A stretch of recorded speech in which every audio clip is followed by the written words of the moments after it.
24 जानेवारीच्या सुनावणीपूर्वी राज्य मागासवर्ग आयोगामार्फत मराठा समाजासह खुल्या प्रवर्गातील इतर जातींचंही सर्वेक्षण होणार. 15 दिवसात सर्वेक्षण. ओबीसी विद्यार्थ्यांसाठी सरकारचा मोठा निर्णय. इंग्रजी आणि विज्ञान विषयांसाठी शिक्षक मिळणार. आश्रमशाळांसाठी 282 शिक्षकांची पदं मंजूर.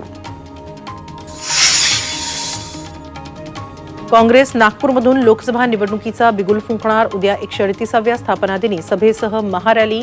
सोनिया, राहुल, प्रियंकासह खरगेही उपस्थित राहणार. आमदार अजय चौधरींनी कंत्राटदारावर हात उचलल्याचा आरोप. शिवडीतल्या रस्त्यांची कामं होत नसल्यानं वाद. वावगावचा किल्ला रयत शिक्षण संस्थेच्या ताब्यातून काढा. गोपीचंद पडळकरांचं मुख्यमंत्री शिंदेंना पत्र. महाराष्ट्र पुरातत्व विभागाकडे किल्ला देण्याची मागणी. नागपुरात पोलिसाच्या घरावरच चोरट्यांचा डल्ला. पोलिसाची बंदूक आणि 30 जिवंत काडतुसं चोरीला. ऑनर किलिंग रोखण्यासाठी सरकारचं मोठं पाऊल. पोलीस बंदोबस्त असलेली सुरक्षागृह उभारणार. 30-31 डिसेंबरला राधानगरी आणि सागरेश्वर अभयारण्य बंद. नववर्षाच्या निमित्तानं अभयारण्य बंद ठेवण्याचा वन विभागाचा निर्णय. माथेरानमध्ये ई रिक्षावरून नवाबाद. ई रिक्षांचा ठेका खासगी ठेकेदाराला दिल्याचा स्थानिक चालकांचा आरोप. नगरपालिकेनं आरोप फेटाळले.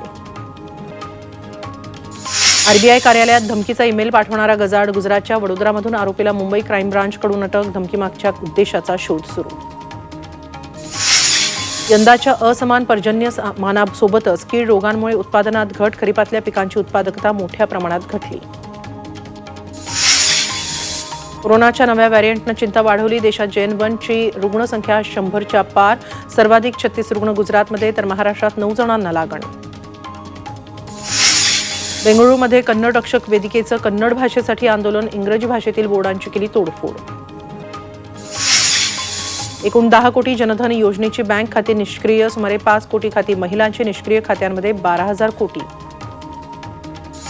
केंद्रीय अर्थमंत्री निर्मला सीतारमण घेणार पब्लिक सेक्टर बँक अधिकाऱ्यांची बैठक. ग्राहक सेवा सायबर सुरक्षेबाबत चर्चा करणार.